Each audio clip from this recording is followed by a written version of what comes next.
Ainda não se sabe o que provocou o vazamento de 3 milhões de metros cúbicos de rejeitos de minério na cidade de Brumadinho, que fica na região metropolitana de Belo Horizonte. De novo em Minas Gerais. De novo pelo rompimento de uma barragem de rejeitos de mineração da Vale, que acabou provocando o transbordamento de outras 2 barragens. São os eventos... As sirenes de emergência que deveriam alertar os moradores sobre o perigo a tempo de deixarem o local, essas sirenes não funcionaram.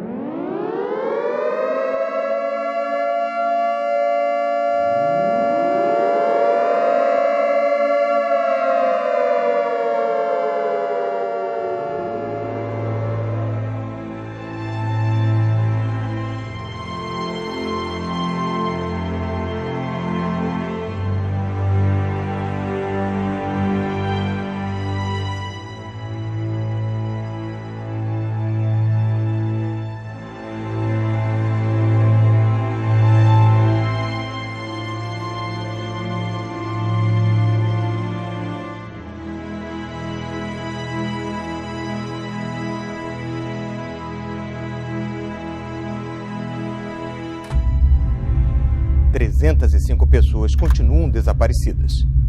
Ontem, um alerta para o possível rompimento de uma outra barragem assustou os moradores. A empresa Vale, denominação que ela adotou de forma recente, relativamente recente, desde quando foi fundada, tem uma longa história, era uma empresa estatal, ainda na época de Getúlio Vargas.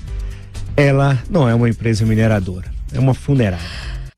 A concepção da Vale é essa. A Vale não está preocupada com o meio ambiente. Décadas vai demorar para recuperar o meio ambiente. Estava com Mariana? Não estava, assim como o Brumadinho. Com uma próxima tragédia que haverá uma próxima tragédia patrocinada pela Vale se as autoridades não tomarem atitudes sérias e tal. Ele está preocupado com vidas humanas? Que vidas humanas? Eles estão pagando agora estão doando, cada um que morreu, 100 mil reais. Para eles, 100 mil reais, é claro, com esses salários. Pessoas que têm uma visão de empresa que não é uma visão brasileira, uma visão moderna de empreendedor, né?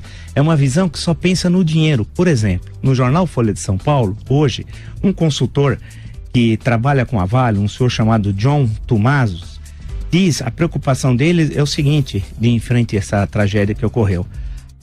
Para ele, diz o jornal, um impacto negativo financeiro sobre a companhia não deveria estar em discussão. 2 pontos. Aí vem o consultor, maravilhoso, grande homem. Diz ele, a companhia tem 10 vezes mais fluxo de caixa nesse ano do que o custo tangível do acidente. Então as pessoas que estão falando de um fracasso da companhia são lunáticos socialistas. Eu não sou nem socialista nem lunático, agora o senhor é um idiota, né? O senhor é um idiota. Ou seja, para o senhor está preocupado é com o custo financeiro.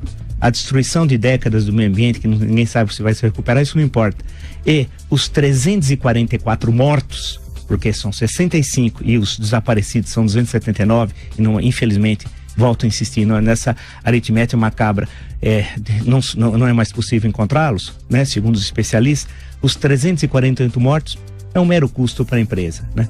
Então a questão que se coloca é que nós precisamos mudar o Brasil, estamos mudando. O processo eleitoral de outubro mostrou isso, mas não é uma tarefa fácil, é longa, mas depende de nós, depende da sociedade civil, e nós não podemos esquecer o trabalho dos socorristas para procurar desaparecidos e resgatar corpos é delicado e difícil. A lama prejudica o trabalho deles.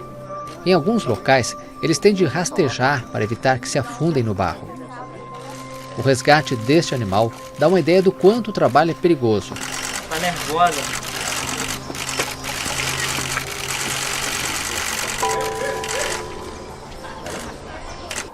As buscas por vítimas foram retomadas na tarde de domingo, após ficarem suspensas por causa do risco de rompimento da barragem 4. A Justiça brasileira já bloqueou 11 bilhões de reais da Vale para compensar os prejuízos e danos ambientais provocados pelo rompimento da barragem em Brumadinho. E a tragédia em Brumadinho continua repercutindo na imprensa internacional. Por isso a gente vai a Londres falar com a correspondente Cecília Malan. Cecília, boa tarde para você. O que é que dizem os jornais por aí? Boa tarde, Doni. Olha, a tragédia em Brumadinho é destaque hoje na capa do Financial Times. O Guardian e o Times também descrevem o trabalho incansável dos bombeiros e a angústia de moradores ainda sem informações sobre parentes e amigos desaparecidos. Todos os jornais alertam que o número de mortos deve subir. Tem também a questão da responsabilidade política. E aqui cumpre falar que a resposta do governo federal, do governo estadual, dentro das suas limitações, foi irretocável. Já em 24 horas, o governo manda 3 ministros de Estado, né? Então, Meio Ambiente, Minas e Energia e Desenvolvimento Regional, para o local. Também foi o secretário nacional da Defesa Civil, ele fazia parte dessa comitiva, por parte do Poder Judiciário, a Procuradoria-Geral da República, né? Pela Raquel Dodge, também se fez presente e fez um discurso de celeridade, né, na apuração de responsabilidades, portanto, algo contra a impunidade. No aspecto internacional, a gente tem que falar da mobilização da delegação israelense, mais de 130 né, profissionais, médicos, engenheiros, bombeiros, técnicos, toneladas e toneladas de equipamento para ajudar nas buscas. Israel, inclusive, colocou nas redes sociais: nós ajudamos nossos amigos. A possibilidade de que os rejeitos de minério de ferro cheguem às águas do Rio São Francisco preocupa alguns ambientalistas. Pesquisadores de Pernambuco, da Paraíba, de Alagoas e da França monitoram um caminho que a lama está percorrendo pelo Rio Paraopeba, em Minas Gerais. O que vai acontecer se esses dejetos caírem nas águas do Rio São Francisco? Haverá uma contaminação por metais pesados, podendo afetar todos os usos que esse rio tem, desde a áreas irrigadas, grandes perímetros de irrigação que nós temos ao longo do Rio São Francisco. Se a lama não for contida, eu não sei qual é o volume, eu não estou a par dos detalhes da contenção. Pode bater no São Francisco e isso não é bom.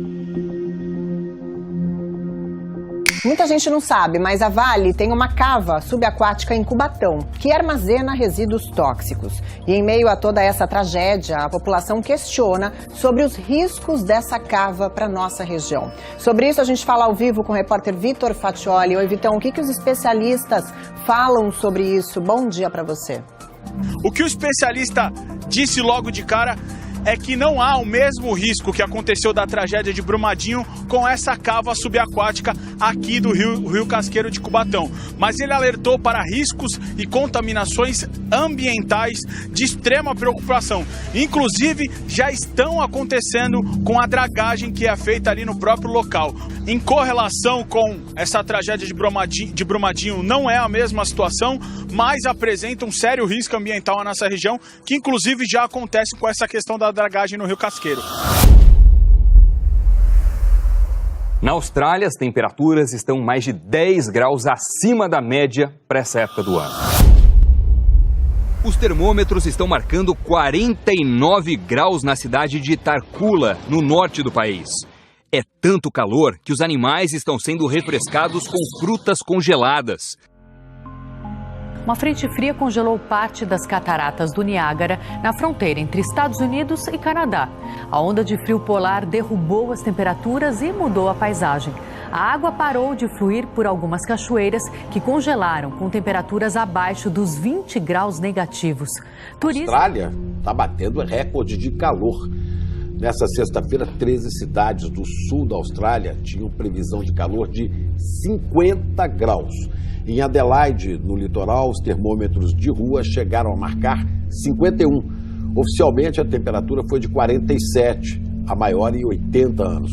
Essa onda de calor já provocou a morte de mais de 1 milhão de peixes e de centenas de camelos, morcegos e cavalos.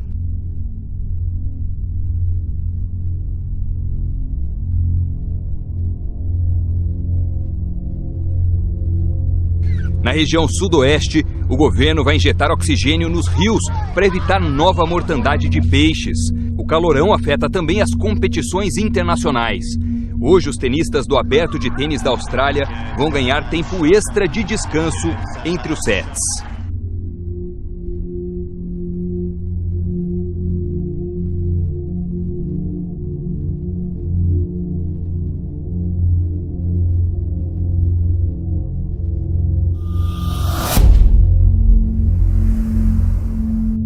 Milhares de voos foram cancelados no meio oeste dos Estados Unidos por causa de uma tempestade de inverno. As autoridades estão preocupadas principalmente com o frio extremo. Em Chicago e em Milwaukee, a temperatura pode chegar a 20 graus negativos. As escolas vão ficar fechadas. Entre ontem e hoje, 2.000 voos foram cancelados. Em alguns lugares, por causa do vento, a sensação térmica é de 40 graus abaixo de zero. Brutal, histórico y potencialmente mortal, así describen los meteorólogos el vórtice polar que en las próximas horas va a azotar con temperaturas bajo cero al 75% de la población de Estados Unidos. En Chicago se espera el peor frío en 25 años. El miércoles se vislumbra como el peor de los días. La temperatura probablemente llegará a 48 grados centígrados bajo cero. Agora a gente vai novamente falar ao vivo com a repórter Juliana de Paula, que está lá no centro de Campinas, acompanhando aí todo esse rescaldo dessa chuvarada. E arrastou moto, as próprias caçambas que ficam alojadas nas calçadas, saiu caminhando por meio da rua, batendo nos carros, amassando o carro. E um monte de coisa aconteceu. Você viu no momento em que aquele um rapaz estava tentando segurar a moto dele, a motocicleta tentou agarrar? Você viu esse momento? Foi aqui, porque, Van, aquela imagem que você mostrou na nossa outra entrada foi exatamente aqui nessa rua, daquele motociclista tentando segurar. Nós temos um que acabou morrendo em outra avenida, na Princesa do Oeste, e essa imagem que você mostrou foi aqui, nessa rua Barão de Jaguara.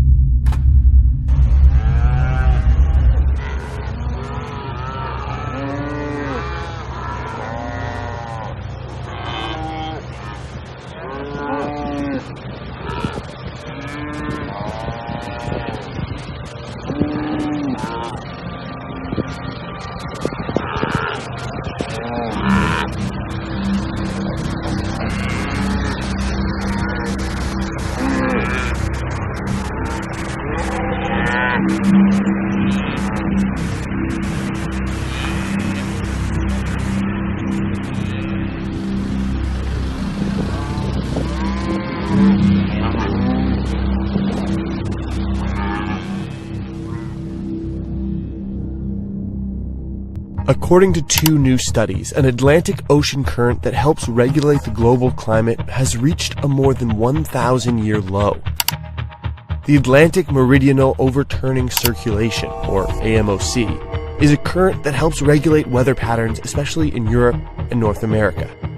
It primarily does this by transporting a substantial amount of heat from the tropics and southern hemisphere toward the North Atlantic, where the heat is transferred to the atmosphere. Changes in this circulation can have a profound impact in the global climate system.